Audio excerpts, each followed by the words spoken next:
Welcome to Confirmation Bias, presented by the League Ambassadors. When it comes to athletes addressing issues concerning social justice and inequality, I'd rather you be hot or cold, because the lukewarm belong in the trash. And that's my confirmation bias. I'm Ambassador Junior Blue, and if you think athletes shouldn't talk about social injustices, then you are part of the problem. And that's my confirmation bias. I'm Ambassador Dad, and believe it or not, equal segregation might be the answer to the question. And that's my confirmation bias. I don't stand either way. I think you got to be who you are, and can't nobody tell you not to be. And that's my confirmation bias. And I'm Ambassador Chef Curry. It's been 53 years since Sam Cooke sang a change is going to come. And damn it, we're still waiting. And that's my confirmation bias.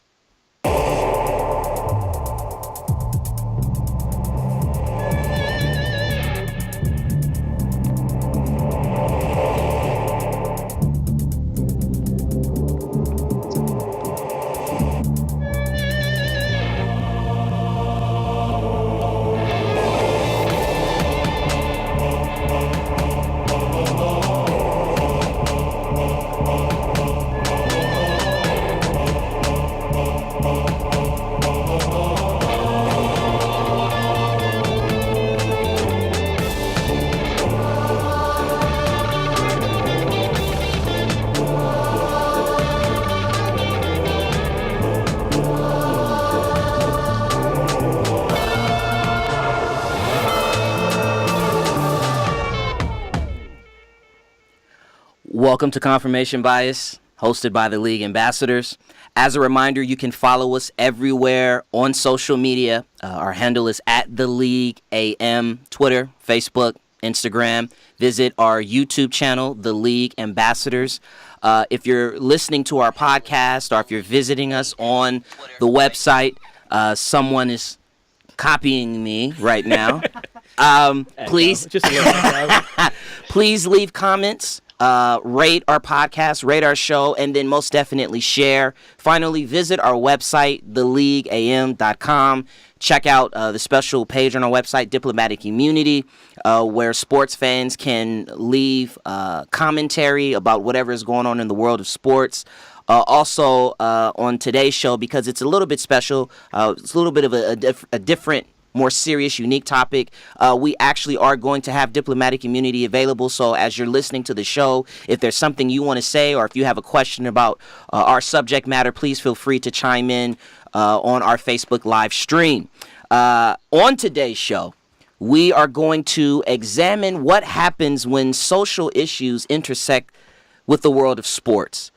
In recent days, we've had LeBron James give extensive comments on race in America. Adam Jones discussed racist experiences from fans. Margaret Court, who is one of the most accomplished female tennis players ever, make controversial statements pertaining to individuals of a certain sexual orientation. In baseball, we've had a couple of recent high-profile instances of domestic violence, and of course, we know in the NFL, It's rampant. It's rampant. Whenever we have these issues, we hear perspectives and opinions from both the media and the athletes themselves. But on this episode, as fans of the sport, we felt like asking and answering key questions from our perspective and how we feel as fans when the two worlds collide. And so with that, I want to open up the floor, gentlemen, and lead off with this question, which is, how do we feel? How do fans feel when athletes decide to speak up and demonstrate? Is that important to us as fans? Why or why not? And I'll start with you, Dev. How you feel? Well, I think it's definitely important because of the platform that they have, the reach that they can obtain with whether it's the youth who follow them as idols.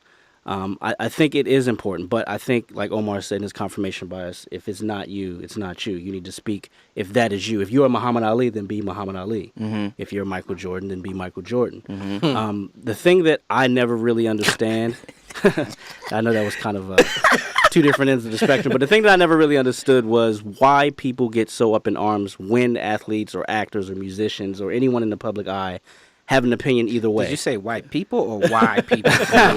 Why people? No, but it's like, shut up and do your job. You play football, you can't speak on that, Colin Kaepernick. Or, I mean, like, do you tell the tax accountant, like, you can't have a say in what political party or what opinion you have in society? Maybe it's because they just are concerned. Like, I want Colin Kaepernick to be focused on football. I don't want him to speak on social issues. That's not why he got death threats. No. And I get that, but I'm just saying an argument, and I'm not saying I feel this way, but an argument is, an argument could be because I want you for sports. Sports is an escape. But they don't want somebody with that type of platform getting out to millions of people, having millions of followers on social media, being able to be seen nightly, daily on ESPN. They don't want that out there, and that's why they're who is they? The people who are causing the social injustices.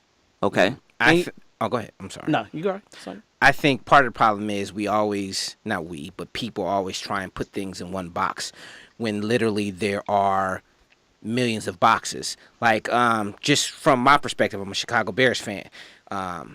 John Fox, the coach, said, if my father was in the military, we play in Soldier Field, my players know how I feel. I don't think John Fox is racist.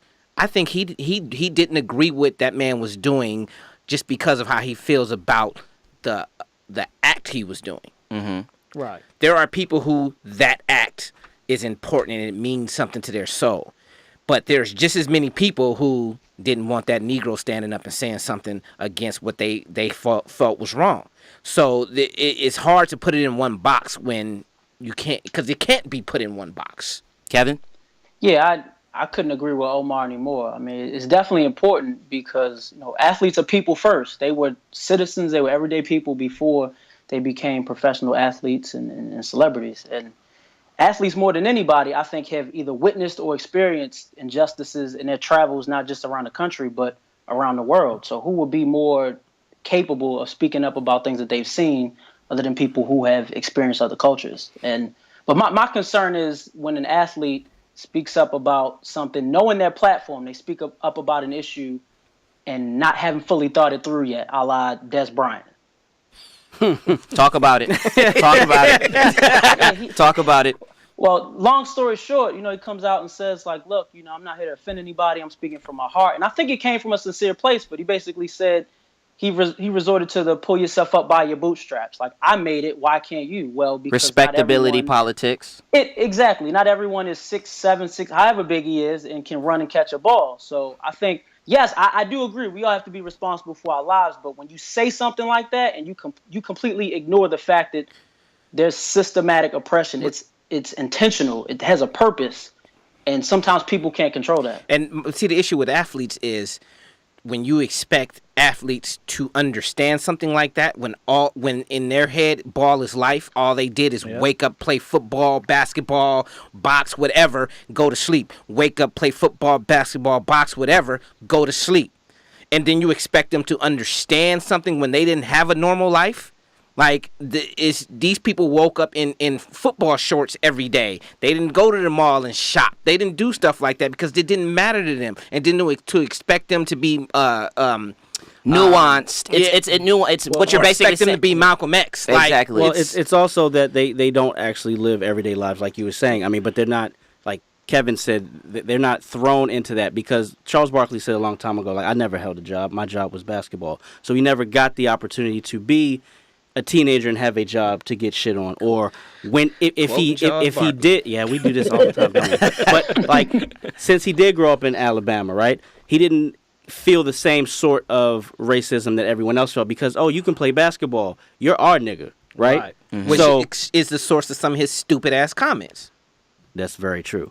So what's come up twice now, I've heard, is this notion, this idea of responsibility. And there's sort of two aspects of it. There is the athlete or the person that, or the perspective or the idea that says, okay, because I have a public platform, I have a responsibility to speak out or to demonstrate. But then Kevin talks about responsibility in the sense of, if you are going to use your platform, you need to be responsible with what you say. Yes. So my question to you guys is, first of all, the first sort of aspect of responsibility in terms of, I'm an athlete, I'm a public figure, I got this platform. When something happens, I have a responsibility to stand up or to demonstrate or to address it.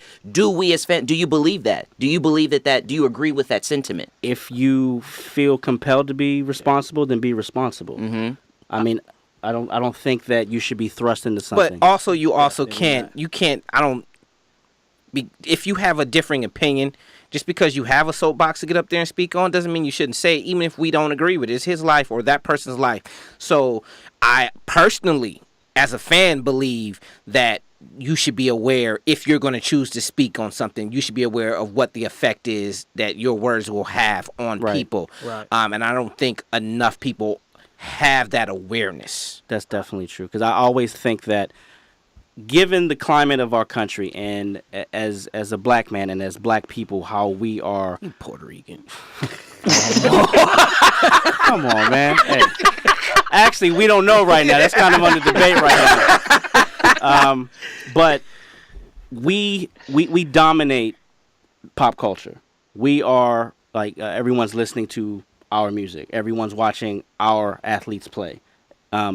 So when you are in that sort of limelight, you have the opportunity, you have the soapbox. If we could reach people with the right message, I always felt like someone like a Jay-Z or someone like a Michael Jordan, if he were to say something, it would be gospel and people would actually follow it. But people are slaves to the dollar bill. Like Jordan said, Republicans buy shoes too, like that famous quote. Like not necessarily on the political lines. He wasn't lying. Not along those political lines, but like the socioeconomic and issues that we have within this country. Like if they stepped up, like sometimes like how LeBron does with like buying that school, and you said I think last show about him donating money to the Boys and Girls Club From the decision. From the decision. Mm-hmm. So if more of that happened and more of that was perpetrated in the media, like they did with the decision, it was more about a decision as opposed to what he did. Now, some people might say it's a tax write-off, but still, it was good. There was some good done. But I don't think we ever take advantage of that and run with it. I feel like it's not a responsibility for the athlete to do it, honestly, because some people aren't built like that. Mm-hmm. They're not built to take that stand. Some people are like, I'm going to take care of me, my family, and that's what I'm worried about. And I can't fault nobody for that. See, it's crazy because there's all these situations, because just like the pressure Tiger Woods' father put on him, and he was nowhere near what his father said he was going to be, because that was unfair for his father to put that pressure on him, as if Tiger Woods was going to come out being Muhammad Ali. Mm-hmm. And he's not. And so it depends on the situation, man. It's just Kevin. Yeah, and a little more to Les's point, I don't think it's a responsibility, especially if you're not comfortable, because the one thing that we would hate to see happen, and we've all been there, is some guy get a microphone put in his face and you're like, dude, please don't set us back 20 years. Jason Whitlock. Right. Exactly. So if you're not comfortable doing it, if you're not able to voice it, then take a step back. Let someone else who can fully represent what's going on speak on it. But here's the question that I have, Kevin, and I want to put it to you specifically about response, because you just used Des Bryant as an example of someone who, when he said what he said, it didn't play well. But at the same time, you opened or you prefaced your comment by saying, I believe that he meant well. And so where is the line for an athlete where I'm speaking how I really feel? And so it's not that I'm trying to be a proponent of any sort of issue or agenda, but I just want to lend my voice to the conversation. How much room should we give them to be able to do that versus trying to make the right statement, quote unquote? Mm-hmm. Right, and it's tricky because it's a very fine line. So I think you have to, and for one reason, that's why they have publicists. Like, hey, bro, read this through before I go ahead and it's called media training. Right. Yeah, I think you. Definitely but how do you media train what's coming from my heart, what I truly believe, even if it's wrong? You can, but you also have to be willing to take responsibility for the backlash, because understand that if it's Twitter, you can only put something in 140 characters, or you can only explain but so much. So be prepared that if you're going to put yourself out there, the backlash comes back if you're either not fully researched the topic or don't fully cover it from all ends. And that's why I think posting stuff on social media or snapshots of interviews is very dangerous, because you can't fully explain yourself. If you are an athlete or somebody uber famous, rich, it's got to be tricky because you could be in Colin Kaepernick's position right now without a job. If you speak out, you have to be aware of the consequences and then be willing to ride with those consequences. Like, you know, I'm a huge Jay-Z fan. When that Barney shit went down, I was pissed off because he didn't say nothing. He made a song about it, but it was on some bullshit. It was like, you know, but that's just my opinion. I can't speak on that man's money. Like, I hate when somebody count my money. So is it effective? Like when we actually think about, you know, this issue, and again, and for those that will be listening, or those that are currently listening or watching, this isn't just about racism. To be clear, this is about gender inequality. This is about discrimination against the LGBTQ community. Man, you got it right, man. They keep adding any sort of social injustice. Is it really effective when the athletes speak out, or when they take a stance, when they demonstrate? Does it impact the citizenry? Honestly, I feel like it gets the word out there, but they're not going to be the ones that push it through. They need people behind them, or people on the streets that are willing to fight the daily battle. It's almost like having a figurehead that brings something to the point, and then you need people behind you that's actually working to get things better. Yeah. I think that it does affect the citizenry, because it's almost been a year and we're still talking about Colin Kaepernick. And the conversation's been still ongoing this entire time.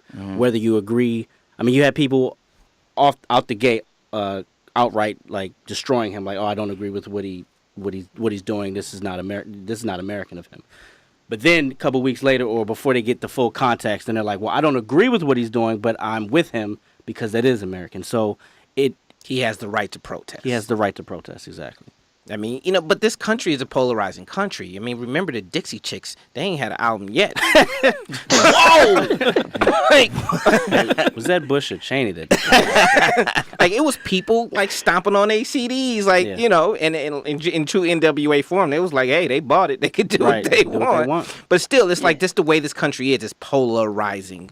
So it depends on who's saying it, and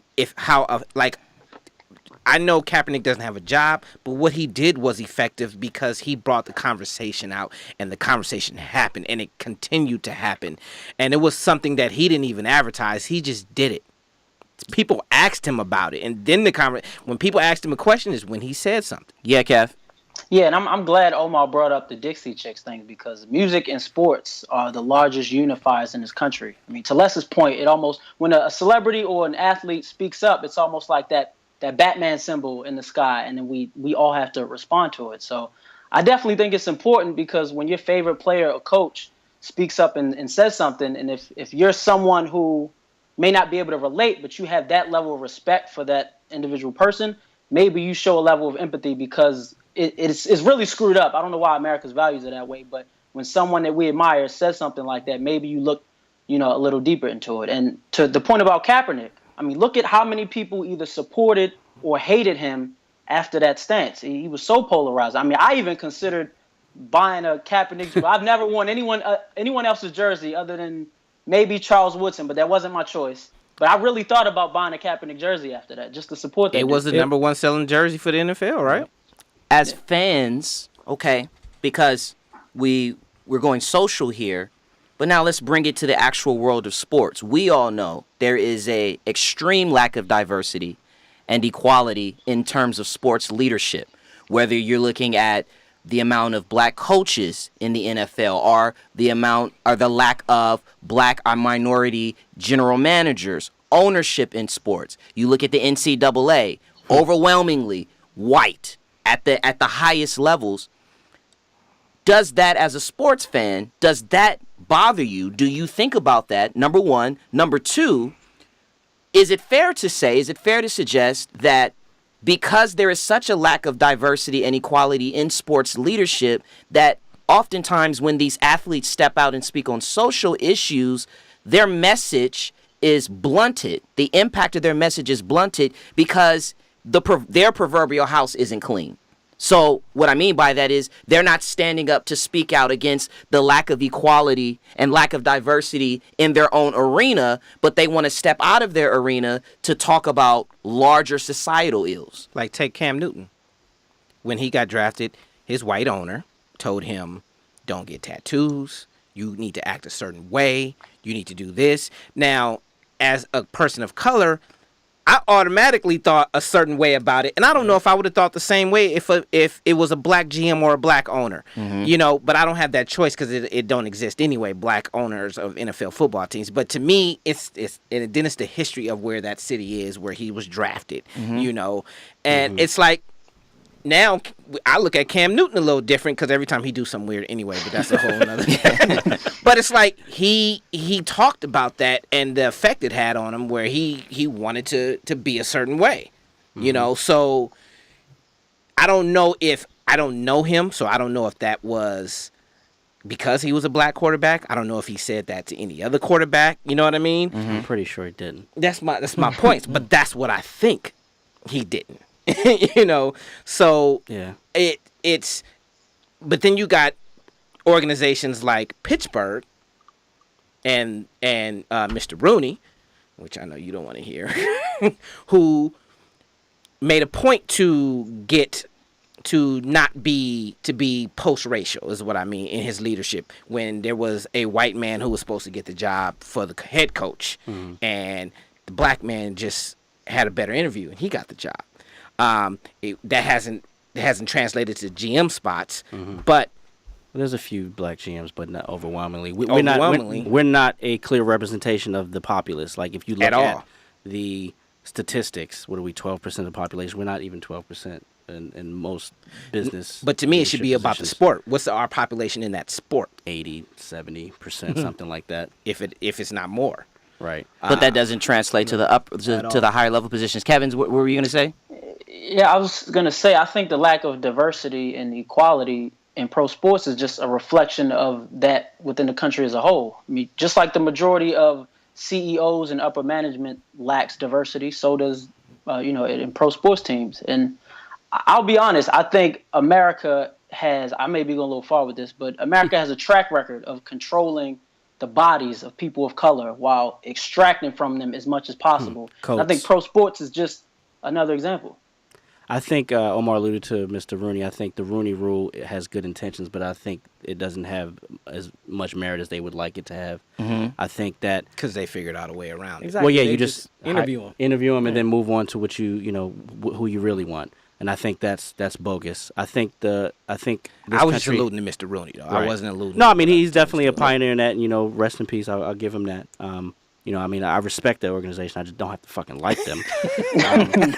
But I think the problem is our country needs to get better at acknowledging the fact that there can be minorities or people of color in those positions, and I don't think that America is ready to see that yet. I don't, even though we had a black president and we're supposed to be post-racial just because of that, I don't think that's really indicative of how people really feel.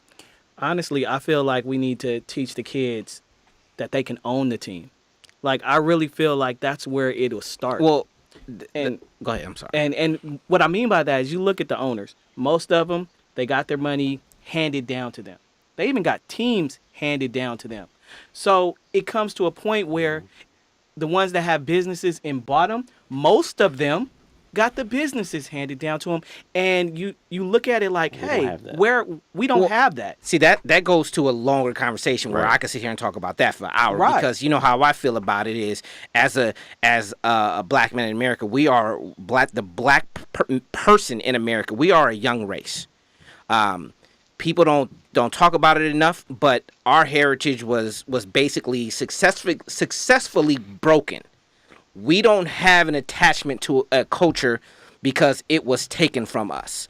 So really, the black person in America is a new race. We are a young race. We're about 400 years old, however you want to count it. So when you have fourth generation, fifth generation billionaires who are the money is handed down. We had to start from the bottom. We just got here. What about this idea though that for those and I'll give you an example of what I mean. When the Donald Sterling thing happened for the Clippers, and a lot of people were anticipating what the Clippers' response was going to be, right? And this is in their sport. This is in their field. So this is something that happened. For those of you that don't know, Donald Sterling caught on tape saying a whole bunch of racist, making a whole bunch of racist comments, and the thought was, would the Clippers boycott the game and not play the game or stop playing until he got put out the league? I think what ended up happening is they just came out with some T-shirts, right, and had them and and like people were thinking maybe they were going to turn their jerseys inside out. So what about this idea of maybe the first step for athletes is when things happen within their own sport? Even with the Margaret Court thing, you have tennis players that are actively saying, because Margaret Court, the Australian Open, the main court is named after her. You have some tennis players that are actively saying, you know what, I'm not going to play in the Australian Open. Mm-hmm. Would it be more effective if, when things happen within their own house, if they actually took a stronger stance to clean their own house? It's also easier for tennis players. It ain't got to. It's not a team. It's one person. What you do doesn't affect anybody else. It only affects yourself. Right. With the Clipper situation, it's a team situation. If you're a millionaire, fine, they ain't cutting you. Right. But if you at the end of the bench, if you David Nwaba, what's gonna happen to you? So that you have to rely. Right, but you have enough leaders on that team to be able to galvanize. But that was my all, point. You all have to 13 guys. Rely on the stars to do it. Well, you have to get everybody. I think Omar, that's a deeper conversation, like you alluded to, because then you have a young race that has been given millions of dollars for to do a talent that most people can't do, that have come from impoverished backgrounds that don't have that, and we don't have that backing. It's hard for them to take that money away from them, and then for them to lose money because they don't know when they're going to get it. And as a people, we've been institutionalized to think that we have to be the crab in the barrel. In the Margaret Court thing, I mean, she's very deeply religious. She's very deeply religious, and her religion, she was stupid for saying it, but this is what she believes, because her religion tells her that being gay is a sin. That'll go somewhere else. So I mean, because my question to you though, Kenyon, like that's slightly different because that's Australia. They're not the same country as us in the U.S. I mean, they have their big issues. I mean, with the Aborigines and how they are a continent and a country, but they don't get down the same way that we do. They don't have the same liberties or the same kind of setup that we do. So, I mean, how could they police that? Because again, those are players around the world that come. It's right. No, I think what would, and this leads to the next question, which is what would we as fans feel like would be an acceptable and effective ways to sort of address when these things happen from an athlete's perspective. But I think it would be effective and powerful because there are instances, like with Adam Jones, where bad things are happening within the sport. So if you, instead of jumping out and trying to make a public statement about what's going on in society at large, if when things happen within your own sport, you take a stand for that, I think that may go a longer way even than actually making a statement or holding a press conference towards actually affecting change. Well, I don't know if that will change anything. Those people who said those things to Adam Jones will still feel the same way after whatever punishment or however the league mandates the next person to do it. That's not going to change their mind. They're not going to get to go to a baseball game. Whoop-de-doo. They're going to go about their lives. I mean, I'm sorry. Change starts with the money. So the organizations have to want to do things to change things. The players, players stop playing, yes, the players could force the organizations to do things. Exactly, but they have to be able to sack up and do it. It takes courage. It takes a lot of courage. Kevin, what do you feel like would be some acceptable ways for athletes to effectively address social injustice just across the board? Yeah, I honestly, the first thing I could think of was I would have loved if, and not to put this kind of pressure on LeBron, but if he stepped up one day and was like, no, I'm not playing until XYZ happens. I think almost every player would follow suit. But I honestly think that may be too much to ask for because, like Devin said, you're asking guys who may not have much on a grand scale to sacrifice. But at the same time, I think when you see actions like the Spurs hiring Becky Hammond, and then I think it was the Jets who hired a female employee on their staff. They did. I mean, those kind of things are good to see, I guess. It kind of deserves a golf clap, but you ultimately can't change how people feel. It's You just feel a it's matter fake of hustle, Kev? What'd you say? You feel it's fake hustle? I honestly, I do. I think in some cases to save face. Not that Becky Hammond didn't deserve it, or the other woman didn't deserve it. She's actually being looked at as for the GM opening in Atlanta. Who's the coach and GM of the Spurs, though? He's definitely on the grill at the cookout, so I don't think Next to Lampley. Final question. How do we feel when athletes are penalized when they do socially offensive things, whether it be making certain comments, but in the heat of battle or in the locker room? We have the Jonathan Martin incident with Richie Incognito, where there was reports of the locker room being unsavory. How do we feel when athletes are penalized? We had Kevin Pillar that got suspended a couple of games because in the fight he said some things. When athletes are punished, not necessarily for crimes that they commit, but for things that are deemed socially unacceptable. I said a couple of episodes ago on Confirmation Bias that what happens in between the lines on the court, on the field, on the baseball diamond shouldn't always be for public consumption. It's in the heat of battle.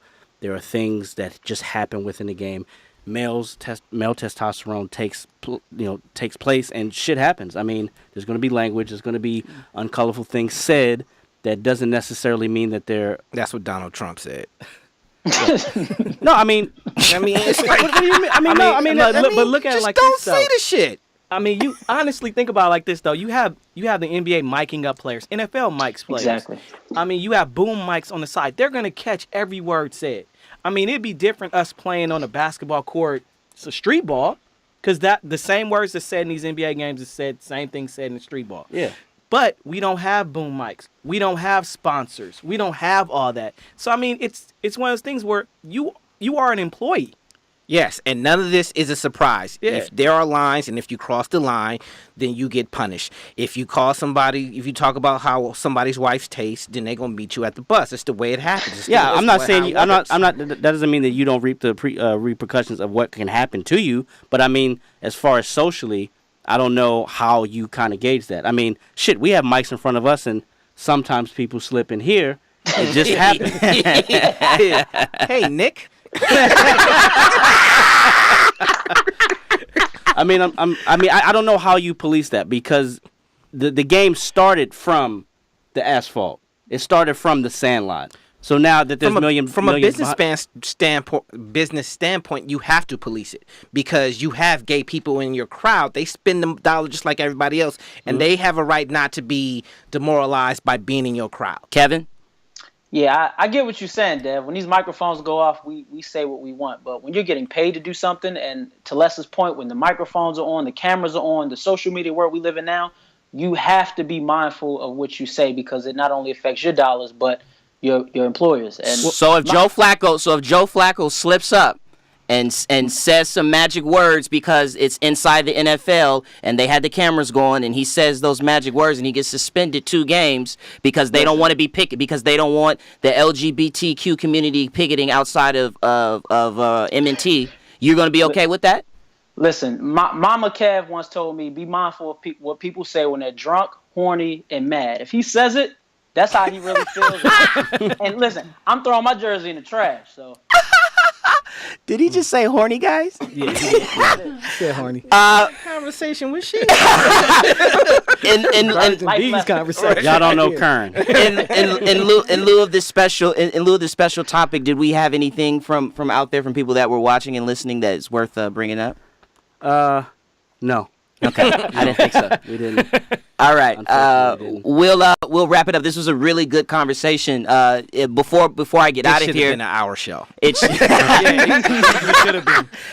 Before I get out of here, I will go around. I'll start with you, Kevin. Is there any sort of last words that you have about this that you want to get out? About this, if not, you can pass it. Honestly, no. This is one thing I've just always wanted to say. I feel like everyone should be able to say what they want to say, but if someone stomps you out for saying the N-word, you can't call the police. New law. Omar. Margaret Court needs to lose her religion. Devin. I have nothing else to say. Les. Hey, athletes, if you want to stand up for something, stand up for something. And that's it.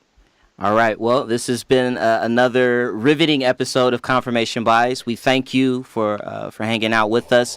As a reminder, hit us up everywhere on social media at The League AM is our handle. Please visit our website, theleagueam.com, and we will see you next week. And don't be a thought potato. Cavs in 8. Cavs in 8.